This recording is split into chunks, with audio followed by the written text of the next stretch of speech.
క్రీస్తునందున్న ప్రియులకు ప్రేమతో వందనాలు తెలియజేస్తున్నాను. మార్చి నెల 8వ తేదీ 2026. ఈరోజు దేవుడు మనకు చేస్తున్న వాగ్దానం ఏమిటనగా, కీర్తనల గ్రంథము 97వ కీర్తన 11-12 చరణములు. నీతిమంతుల కొరకు వెలుగును, యథార్థ హృదయుల కొరకు ఆనందమును విత్తబడి ఉన్నవి. నీతిమంతులారా, యెహోవా యందు సంతోషించుడి, ఆయన పరిశుద్ధ నామమును బట్టి ఆయనకు కృతజ్ఞతాస్తుతులు చెల్లించుడి. ఆమెన్. నా ప్రియమైన సహోదరి సహోదరులారా, సాధారణంగా మనము దేవుడు ఏదైనా మేలు చేసిన తర్వాత దేవునికి స్తుతులు చెల్లిస్తూ ఉంటాం, కృతజ్ఞతలు చెల్లిస్తూ ఉంటాం. అయితే నీతిమంతులైన వారికి ఈ లోకంలో బాధలు, ఇబ్బందులు ఎక్కువే. యథార్థమైన జీవితాన్ని జీవించే వారికి కష్టాలు ఎక్కువే, నిందలు, అవమానాలు ఎక్కువే. అయితే ప్రభు అంటున్నాడు, కొంతకాలం వరకే ఆ శ్రమలు, కొంతకాలం వరకే ఆ ఇబ్బందులు.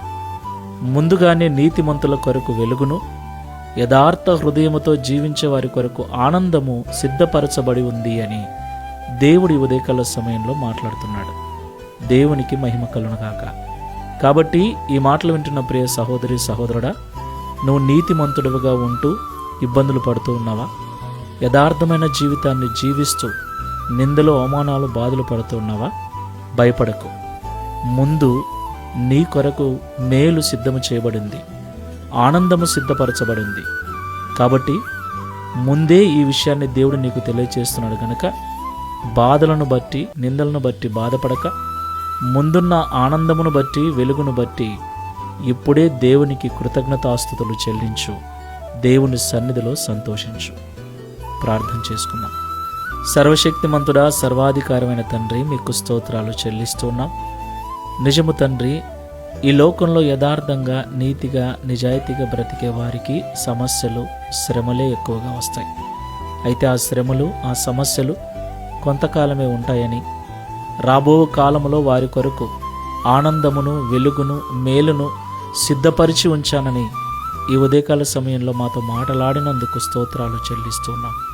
ఈ ప్రార్థనలో ఏకీభవిస్తున్న బిడ్డలలో యథార్థవంతులుగా ఉంటూ, నీతితో, నిజాయితీగా జీవిస్తూ, పరిశుద్ధ జీవితం కలిగి ఉండటం ద్వారా ఎవరైతే ఇబ్బందులు పడుచు ఉన్నారో వారందరూ కూడా ఈ మాటల ద్వారా ఊరట నుండి ధైర్యపరచబడి, ముందున్న మేలు కొరకై, ముందున్న ఆనందము కొరకై, ముందు సిద్ధపరచబడిన వెలుగు కొరకై ఇప్పుడే కృతజ్ఞతాస్తుతులు చెల్లిస్తూ, ముందుగానే నీ సన్నిధిలో ఆనందిస్తూ సంతోషించే భాగ్యమును అనుగ్రహించుమని, తద్వారా ఈ దిన వాగ్దానమును మా అందరి జీవితంలో నెరవేర్చి మీ నామమును మహిమపరచుకునమని యేసు నామములో ప్రార్థిస్తున్నాము తండ్రి.